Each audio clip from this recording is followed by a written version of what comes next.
Se você perceber, quem gosta aqui de cinema, né? Quem gosta aí, né? Acho que todo mundo gosta de cinema, né? Você percebe que o cinema, além de você ver um filme, né? É um espaço que você também usa para socializar, né? Tu encontra teus amigos, você encontra seus amigos, seus parentes, sua namorada, esposa, assim, sucessivamente, certo? Mas onde é que vai começar tudo isso? Aqui no Brasil e aqui especificamente em Belém. Você já conhece os irmãos Lumière? Ouviram falar? Os percussores da criação, né, da cinematografia, né?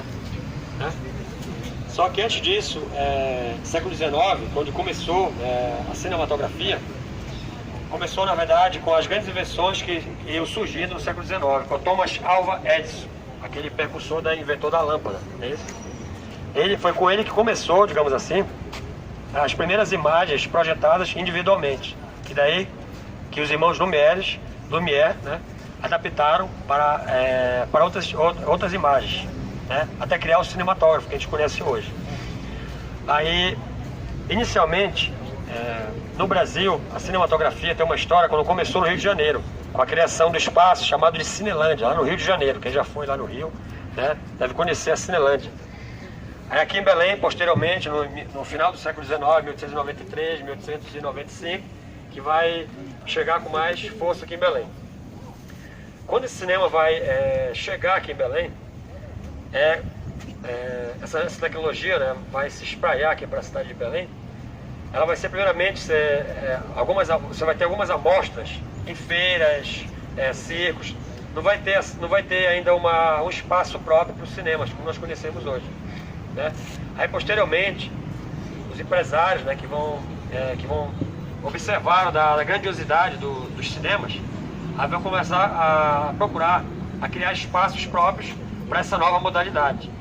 Como por exemplo o Teatro da Paz, você tinha várias exibições de filmes, né? Aí posteriormente que você vai ter os cinemas, né, propriamente dito, seus espaços próprios, como por exemplo o Cine Iracema, que você tinha aqui na Avenida Nazaré, o Cine Ópera, né, que ainda exibe, né, filmes da pornografia, né? Ali mais ou menos, o Cine Nazaré, que também tinha aqui. Aí tem o cinema mais antigo de Belém, que foi criado em 1912, né? O outro Cine Olímpia, né? Que é o cinema que vai, digamos assim, destacar a cidade de Belém. Que hoje é o cinema mais antigo em atividade no Brasil, que é o Cinema Olímpia. Que hoje você pode dizer que queriam acabar, né? Alguns grupos empresariais queriam transformar eles em outras atividades, outros usos para o Cinema Olímpia. Aí a prefeitura, né, hoje é proprietária do Cinema Olímpia.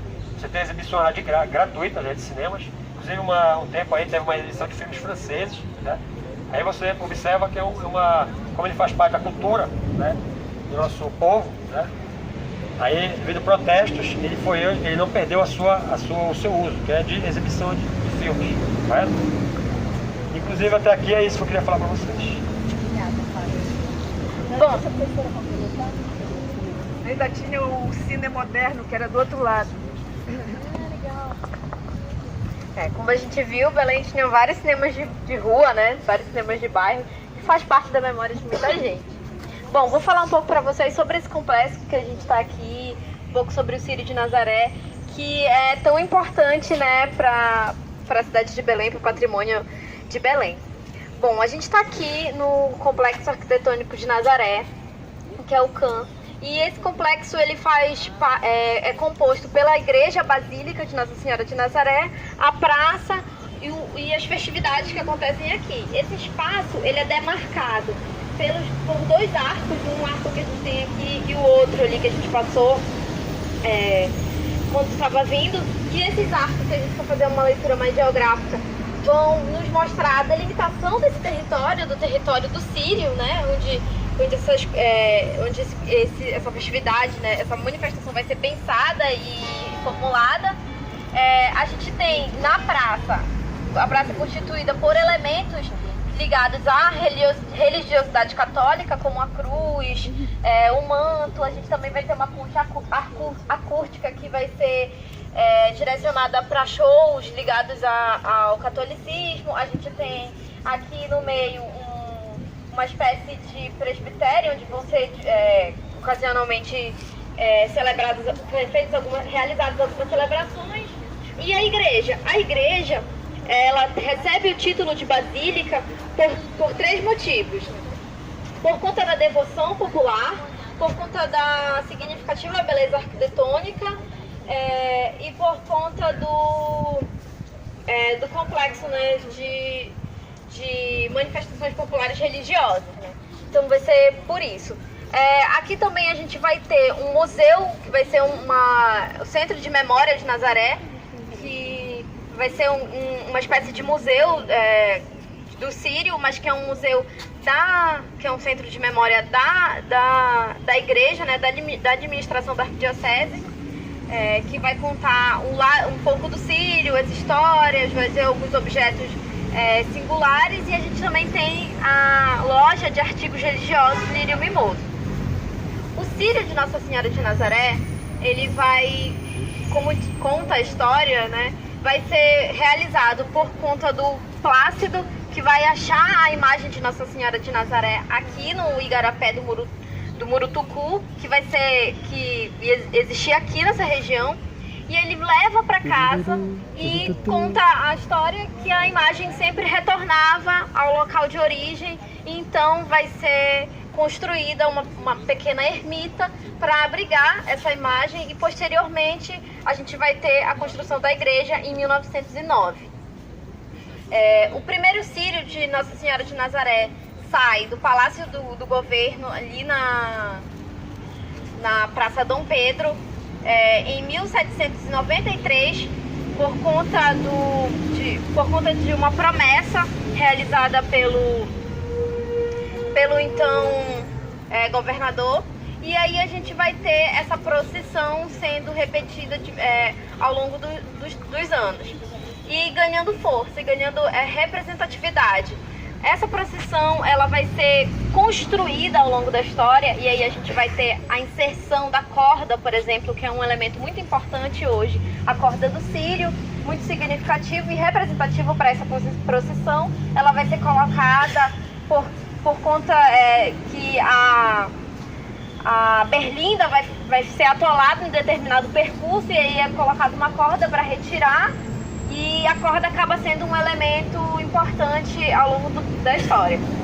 Essa procissão, ela acontece no segundo domingo de outubro, mas a festividade do Sírio e todas as procissões que nele ocorrem começa com a missa do mandato em agosto. E aí, a partir da missa do mandato, começam as peregrinações de Nossa Senhora de Nazaré nas casas das pessoas, que também é representativo desse contexto do Sírio. E aí, durante esse período, vai acontecer várias procissões, e várias procissões, como a moto-romaria, procissão fluvial, a trasladação, que acontece um dia antes do Sírio, e vai terminar no Recírio, que vai ser 15 dias depois do segundo domingo de outubro. Então a gente tem aqui um ponto bem interessante, principalmente na construção, né, na constituição da Avenida Nazaré, porque esse vai ser o ponto em que principal para a abertura desse caminho, né, para a abertura da Estrada de Nazaré, que servia justamente para ligar o Largo da Pólvora à ermita de Nossa Senhora de Nazaré, que é aqui, localizada aqui. Durante as festividades do Sírio, acontece o Arraial de Nazaré, que é um arraial em que montam-se barracas para vender comidas típicas, vender brinquedos, tem parque, e isso vai ser uma tradição junto às festividades do Sírio de Nossa Senhora de Nazaré. Acontecia aqui nessa praça, mas depois, por conta da reorganização da praça, esse arraial vai acontecer aqui ao lado, no estacionamento da Basílica. A professora quer complementar um pouco, falar sobre o arraial? Na realidade, aqui era cheio de barracas, barracas que vendiam alimentos. Tinha a barraca da Santa, tinha a barraca de Santo Antônio, que era uma das mais conhecidas. As famílias doavam, tinha dia que as famílias abastadas se reuniam, ofereciam a comida e as pessoas iam e compravam. E aqui tinha um monte de barracas, tinha muito jogo de sorte para criança, então aqui era tudo aqui na praça. Muito obrigada, professora. Bom, sobre a Basílica, só lembrando para vocês, se vocês nunca prestaram atenção ali naquela parte triangular, né? Conta mais ou menos a história, né? Da importância, né? No caso do surgimento da Santa e o que era Belém nesse período, né? É bom vocês olharem essa imagem, procurem na internet para procurar a interpretação, que daqui a gente não, né? Mas mostra lá, né, os índios, os padres, a presença lá dos militares, quer dizer, o que era Belém nesse período, né, da descoberta da Santa, que mesmo 1700, né, que vai ser essa história, primeiro o Círio só no final do 18, mas desde 1700 vai ser, vai haver esse evento da descoberta. A arquitetura da Basílica, ela vai se inspirar lá na Catedral de São Pedro, de Roma, né? Então, se vocês observam, a nossa Basílica, ela é completamente diferente das nossas igrejas do período colonial, em termos da arquitetura, né? Então, olhando as igrejas lá da Cidade Velha e do bairro da Campina, né? Porque ela já vai ser construída já nesse início do século XX, final do XIX, início do século XX. Não? Então, outra concepção da questão da arquitetura e a concepção dela vai se basear na catedral, né? Mesmo internamente, né? Os grandes arcos, né? Grandes pilastres, na catedral lá de São Pedro e Roma. Aqui existe a Pastoral do Turismo.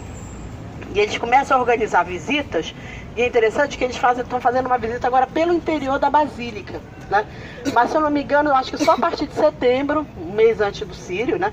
Então é bastante interessante, eles começam a organizar visitas para falar do Círio e para falar detalhes, né, também da Basílica, que merece uma manhã inteira só a gente visitando a Basílica para falar esses detalhes, né, da arquitetura, o que representa cada uma das imagens, dos vitrais, né? Tem toda uma história. E é interessante que essa nossa arquitetura, ela está sempre mesclada com a nossa história. E esses momentos também, não só históricos, mas também o fato de que a cidade é uma cidade amazônica. Está debaixo do Equador, faz muito calor, chove todo dia ou o dia todo, né? Então a arquitetura, os arquitetos, eles tiveram que fazer um diálogo com o fato de ser uma cidade super úmida, né? Com clima super úmido, não é à toa que também os azulejos vão ser trazidos para cá, né? Você vai ver uma área com azulejo, uma área sem azulejo, você vê o poder de deterioração da umidade da água, né? É muita água, né? Muita umidade. E o fato, portanto, que eu sempre digo assim, a cidade ela tem influências paisagens portuguesas, se nós olharmos a parte da Cidade Velha, Campinas, nuances italianas por causa do Lange, né? Que traz, né, perspectiva lá da escola de Bolonha do século XVIII, francesa, né? Essa coisa da Belle Époque, do Art Nouveau, grandes avenidas, isso aí tá com os detalhes da Platanda e tal. Americanas, mundiais, né? Essa verticalização intensa que a sua cidade, né? Na década de 50, que não deu fim. Mas nos últimos 20 anos houve uma explosão dessa questão de prédios verticais de 30 a 40 andares, que não dialogam com a nossa cidade, né? Não tem nada a ver, envidraçados, né?